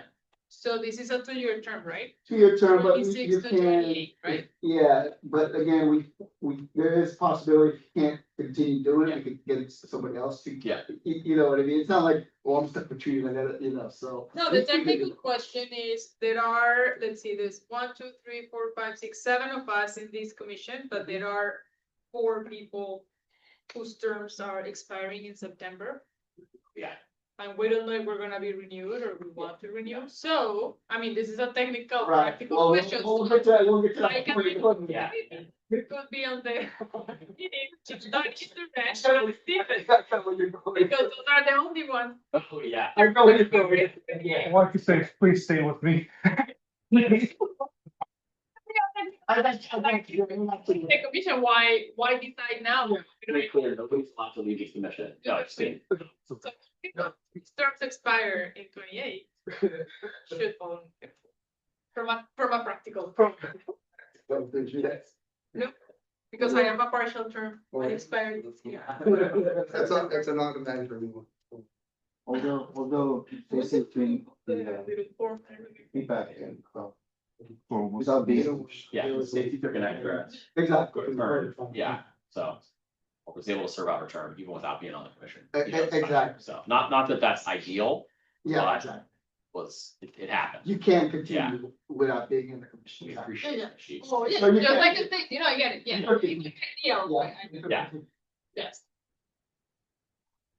So, yeah, is anyone interested? And then, yeah, let's start with that. Let's nail down if anybody is open to it. Oh, you have any questions? Yeah, does anybody want to know more about it? Yeah. I nominate Stacy. Is that what you're recommending? Stacy's not wanting to renew. She confirmed this. She has not, I don't know if she wants to continue or not, but, Her request is to finish her term. Yeah, she did request that. Right. She reached out again. that she wanted to, yeah, finish. the- I mean, we could ask, I don't know how. Is there any issue, Art, that you're aware of in the rules that, That, what, they have to be on the commission? Clearly, No, we went through- yeah, you don't have to be in a commission, but, that's what the city prefers. I agree. I mean, I would prefer it too, yeah. So, but if it's not, doesn't happen. Stacy has a lot of experience, it's true. I don't know if she's open to it or not, yeah, we can find out, but it sounds like. I've not seen a lot of hands up, so. maybe the case that you don't have a ton of volunteers from the current commission. I would like to, but this is not a full year for me. Yeah, totally understand. And, yeah, so I have obligations. So I have to be there, conference. Yeah, Okay. totally appreciate it. And I totally respect folks' choices, Yeah. if you're not free to add to it. Is, is there, what if none of the commissioners are available for this year? Is there's something that we can revisit next year? Well, we're gonna have to have a representative. Yeah. So we, The question is, does city manager have someone in mind, or does the transportation department have someone in mind that could represent? the no, city? that's what it is. That's what the complete streets, city manager would want a complete streets commission. If not, I'm saying if not. If we don't have it, it's usually the next, you actually could have a resident, actually. It doesn't have to be a thing, that's part of the bylaws. But again, it's gonna be, we'll bring this back to the city manager, because he's the one actually who Yeah. approves who's gonna be the VTAB pack, and he signs the letter to tell them that this is the person. So we could do that if you guys, you let me know what you guys wanna do, and we could relay the question, we could relay it to the city manager. Yeah, okay. Can we put you on there? No. No, not a city employee. Um, A resident of I think it sounds like, it doesn't sound like there's anybody understandably that city manager currently has picked out that would be a candidate who's not on the commission. No. If that's right, then I think it might make sense to ask former Commissioner of Energy if she's open to continue to serve on the commission Do you- for 1 year. So you want us to reach out to former Commissioner of Yeah. Energy if she wants to continue? She's open to that. And it's gonna be, again, we're gonna sign her up for the 2-year term. We're not doing it for 1 year. It's a 2-year. That's what we're basically. Probably 2 years. 2 years, but she- Reconsider. Exactly. So I could do that, and then if she says no, then we have to bring this back again for June, the last. We have, I suggested, what about, some of our very regular. Again, we're gonna have to go to the city manager, make sure he approves. Yeah, but I- He is the- But keep it engaged. Yeah, yeah. Completely. But again, I think some good. We're good to reach out to. We can formalize this. Well, let's just talk about, this is where we are. So we We're got. putting figure out- yeah, exactly. We got a plan. So let's reach out to Stacy. Okay. Okay, if she's not open to it, Okay. then I think we should have some other candidates in the pipeline already. So it's back next month and talk about, but there's no reason why we need to go one person per month. We can talk about a few now. Did you guys talk to, Steven, who's not here, or Scott, who's not here? Stephen Steve Cass. Cass. Steve Cass, Yeah. Steve, Yeah. and- He's saying that he's finishing his term. Yeah. Not gonna walk him. I highly suspect Scott, I had to talk Scott into being able to be a chair. He just started a new job, he's got, he's got very close. I Yeah. don't think it's gonna be, Kid yeah. to it. May I add one little aspect? Yeah. And one of the reasons why we were asking the commissioner, one of the commissioners to take this role. Is the fact that some of the decisions that you guys make. Is a policy or have an impact to this community. So by being one of the commissioner who is participating in a countywide. Is you're able to have the ability to have that knowledge of what's going on in the county.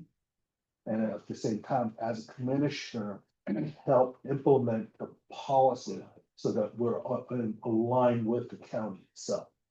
So that's one of the reasons why we're asking the commissioner to do it. Okay, so you can elaborate on the policy, I didn't understand that. So basically, a lot of the decisions you guys are making here, it kind of directs how the policies and how we implement certain stuff within our jurisdiction. So the thought is by having one of our commissioner go and represent us in the county, you understand what is going on in the countywide and how that policy will have a direct impact and how. What the county policies will have. Yeah, and so so some of the policy that we're trying to have, that also has an ability to represent us and try to tailor or to direct some of the county policy. So this way it aligns with the two policies as one. I totally agree. Fully agree. Also, just to guys to let you know, I know you guys are this, we are actually representatives of the city for the VTA,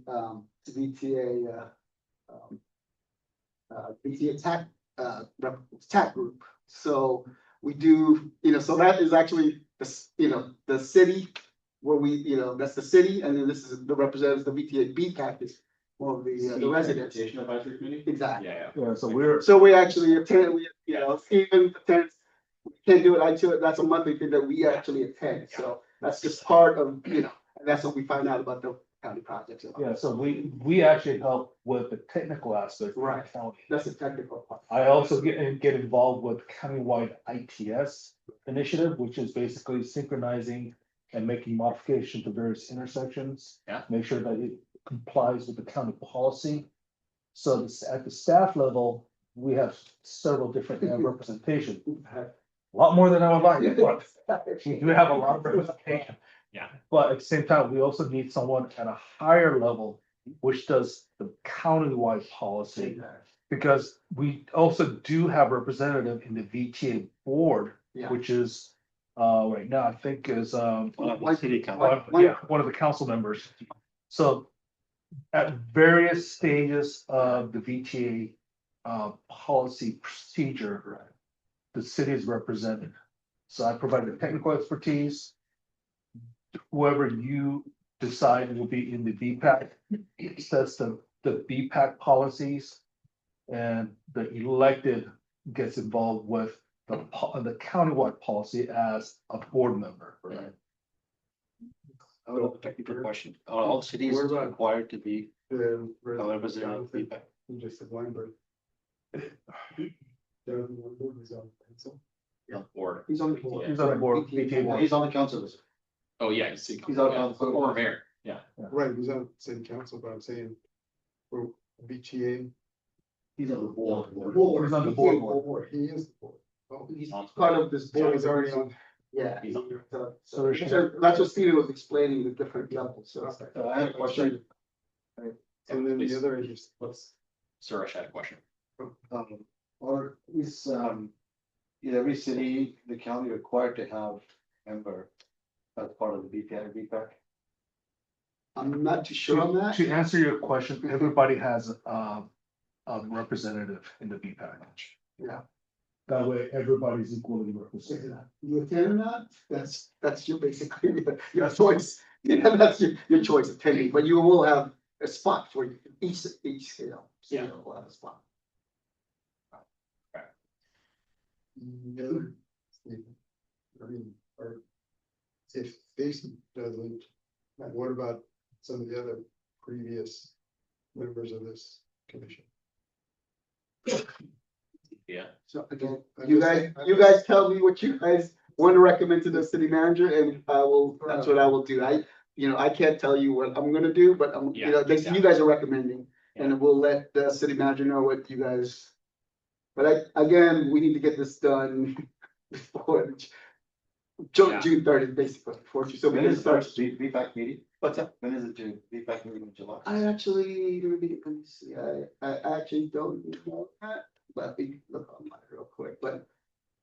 So, right now, the first thing is we want to check with, former, Commissioner of Energy, if she wants to Yeah. continue, let's do that. okay, and then, let me, so that's your number one That's choice. number If she says yes, that's what you guys are recommending, right? Yes, Is that correct? correct. Okay. And then if she does it, so I'll email the commission and let you know that she did not accept, Yep, and we need to come up with an alternative, or is that what the Yeah, plan is? I Is think that the plan for now? I mean, Tom actually had a good idea that, there are some former commissioners, I have no idea whether they would be interested in, returning to service of some kind. But we could reach out to one or more of them. And then we do have some active residents. I have no idea if they would be interested in serving. But consider that. That sounds like the order of operations. That sounds like what's available to us. Okay. Let me start with that. I'll email it tomorrow. Okay, awesome. The next one. And then I guess maybe open it to other folks on the commission, if anybody knows anybody who's not currently, you know, Again, in some way with the city. yeah, the main thing is We that, know it has to go through Gabe. yeah, exactly. That's, I'm not suggesting anybody that's basically directly appoint, yeah. but I'm saying we do potentially, we're not quite there yet, but we do potentially have a need. Because Gabe, city manager could come back and say, we want a commissioner doing it.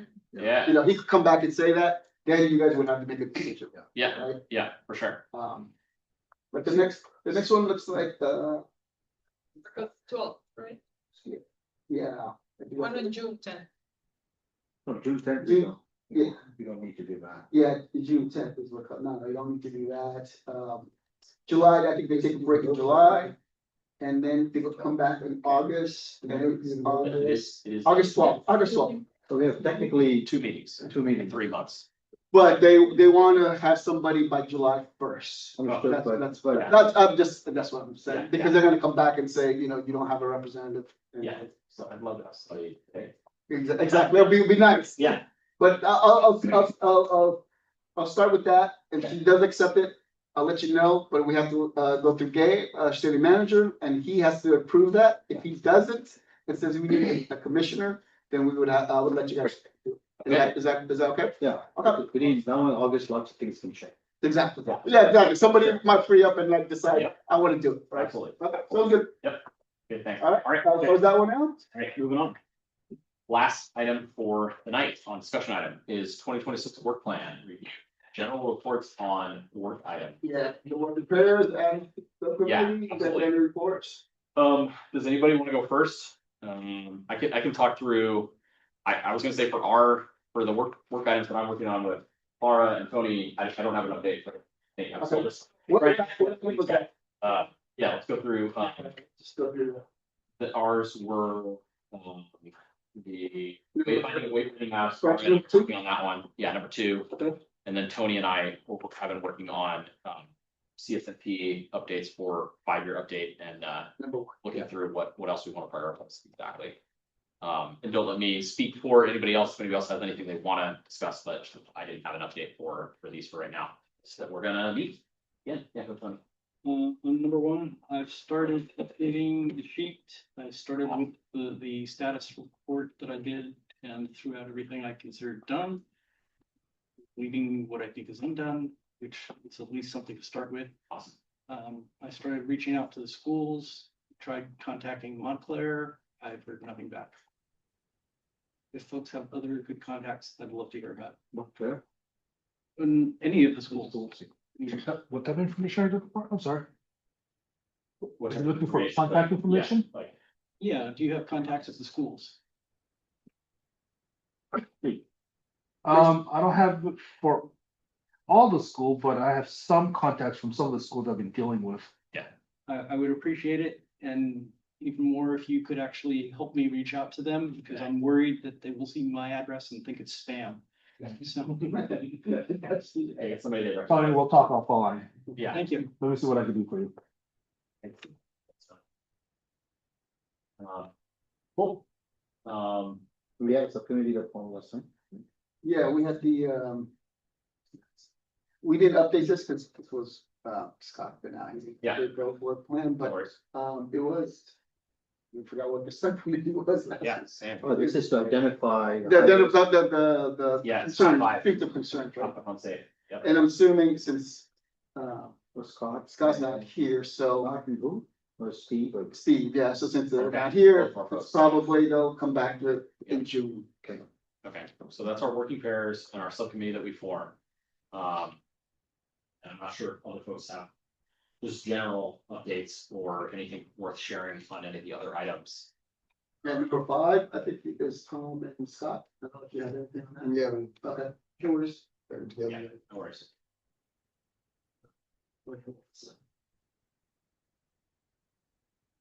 So, we may not have a huge number of updates. Okay.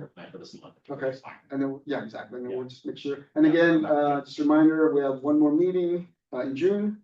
And then we take a break in July, and then we reconvene in August, so. Okay, so, Awesome, perfect. yeah, Great, so if that's that, we move on to city staff updates. Is there anything else from the city? We did, for the San Antonio, right, Steve? Oh, yeah. We did put out, Yeah, the statement of qualification went out approximately a week ago. Right. The cutoff to submit proposal from a consultant will be the 28th, I believe. At this point in time, don't know how many people are interested in this project. I did receive one question from a consultant that I'm waiting on to answer to see if there's any other questions that may be coming in. Yes, on last night's budget hearing, the first hearing that we had for the budget. Councilmen are concerned that the cost is. Basically the cost of the project. So my response to him is I'm currently in the process of doing a cost estimate, re-estimate. We have walked or. Art and another member of our staff did walk the whole length. I walked part of it. To determine the true condition of the road. We're currently in the process of evaluating what the cost of the repair would be. I have. Gone through and trying to figure out alternative funding source that we could do. To deliver this project as intended on the grant. So I'm trying to be creative as possible on how I'm gonna be able to deliver this. Stay tuned. We are at about 95% of completed on our annual streets. I've given my final comments. It went back to a consultant about a week and a half ago. As soon as they make modifications, I'll review it one more time before we go out to bid. I need to look at the bid on the plans and specification one last time, just to make sure all the comments have been addressed. What else? What are the main street, if I can ask a question? Yeah, right. What are the main streets that we're gonna hit? Do we have a plan of work for the summer, once school is out? We're gonna do a continuation of Springer, from where we left off on the last, go around to. I wanna say right around Rosita. You going north? Like, Uh, or, yeah, we're Yeah. we're heading north. yeah, okay. The ultimate intent is to get to the city limits. So that way we have a complete corridor of bicycle lanes and road conditions. This is probably gonna be a little bit more costly in the fact that we do have a lot of road failures on Springer. There are several roads that was not reconstructed as originally planned because the bids came in higher. So the thought right now is the fact that we're gonna go out to bid. With some of the major roads as the base bid. Mhm. And some of the side roads, neighborhood roads gonna be coming in as an alternative. Mhm. Anything that is missed because of the cost. We're gonna go right back out for the next fiscal year. And get caught up in all the roads that we have already skipped because of the cost. That way it ensures that we catch all the roads without skipping it because we have already done the design. The other aspect of it is this, right now we have, MTC has authorized the consultant to start, reevaluating our road. So while the roads are being reevaluated, we are going through and making improvements based on the last recommendations. So this way, it gives us a chance to catch up and while the consultant's doing the reevaluation. What else can I share with you?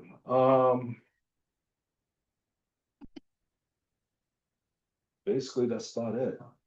Yeah. The question for Steven on the San Antonio walk, you say you walked, he's kind of doing an estimate. Are you gonna, I think we discussed last time, maybe we try to understand what the cost of the repairs are, separate from what the design project is. That still the goal? Yes. Okay.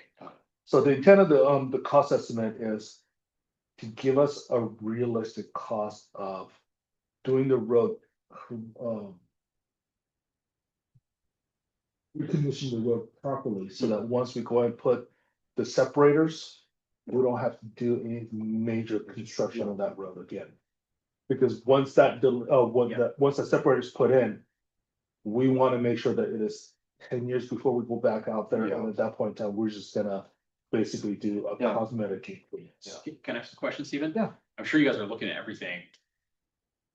Is there any possibility to do creative things like put more of the resources towards the repair of the pavement that we now know is necessary and fewer of the resources towards like you could do like a quick build instead of a permanent build for some of the physical elements or separation. Those are things we're doing. Yeah, processes on. exactly. Okay, yeah. So Yeah, that so is we're, like, yeah, what we're doing is we're trying to make sure that we meet the intent of the grant. absolutely. So it has to be a physical barrier. Right. So it's not, it cannot be a simple delineators.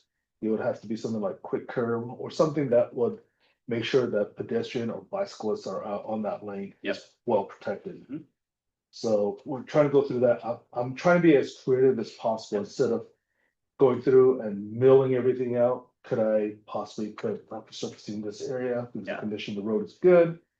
Could I just go ahead and mill this portion out because it just needs a little bit of maintenance compared to right in front of City Hall from, I believe, the AT&T building all the way to Hawthorne. I have to do a total reconstruct. Mhm. So I'm looking at the number 2 lane, having to go all the way down to the base, native soil and rebuilding the whole road up. Yeah. So there's various treatments that I'm already looking at. And throughout the whole time, I'm looking, what is the cost gonna be? How do I fix this right the first time so they don't have to come back again in about 5 years? Yeah, totally. And that's part of what the consultant will also help with. If, That's you know, one of the once we things that- have the. That's, yes. So that's one of the things that the consultant, responsibility of the consultant is throughout various phases that they go through, they have to provide me a cost estimate. I've already put that in a scope of work.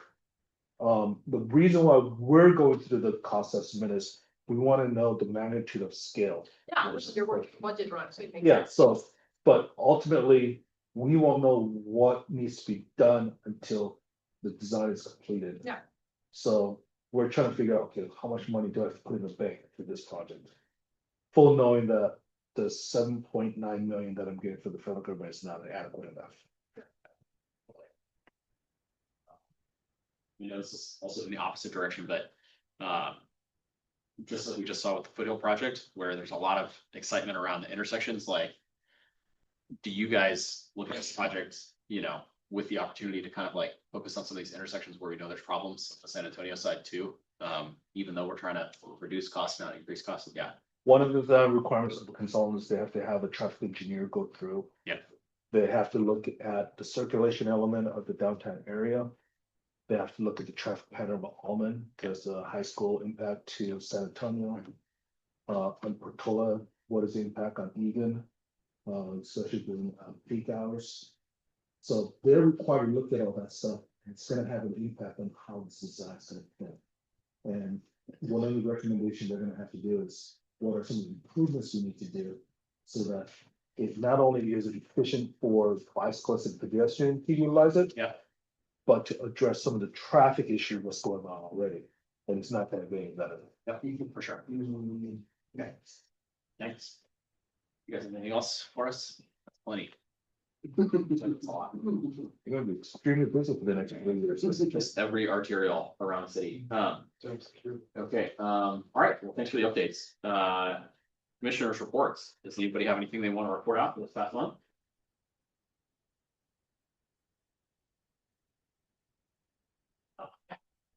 Created the, Yeah, we have bike month. We have Living The fair Library, bike- Bike Month. Yeah, yes, I went to the fair, to the electric Awesome. car and bike that's great. fair. It was nice to see so many people engaged and asking questions and we ran. We ran into Shresh and Scott. So That's great. nice to see a lot of interest. That's always a cool event. Yeah, so we'll see PD out there, all the other groups. It's really awesome. So great job, guys. I should say we had a bike rodeo planned for towards the end of the school year, but we ended up having to reschedule it for PD. But we're gonna do it for the beginning of the school year, which might actually end up being a better timing for Covington Elementary.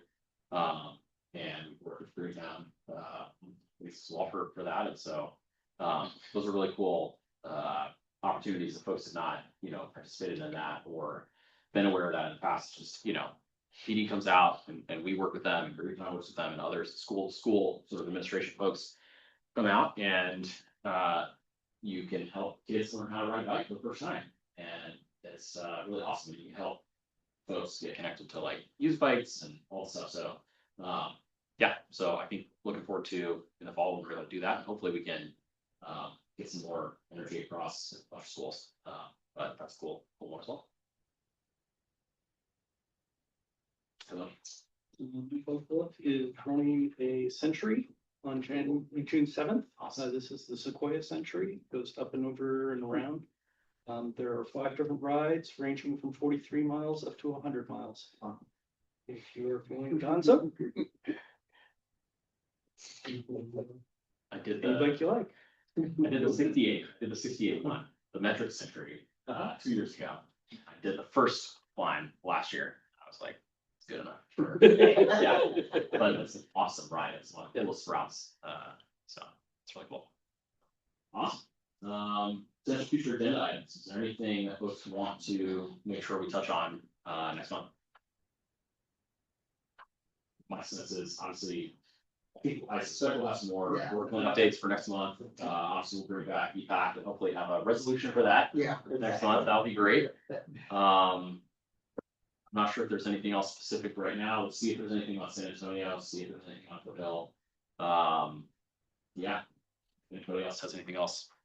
Just if there's any dates from the either working pair Yeah. or from the subcommittee, it would be good for, we can send it out to the commissioners. Yeah, Just, Yeah. you know, especially if there's some, what do we call, progress on that five schemes. exactly. Send to me and It'd be nice. I could forward it. Yeah, for us to kind of think about before we come to the meeting. Yeah.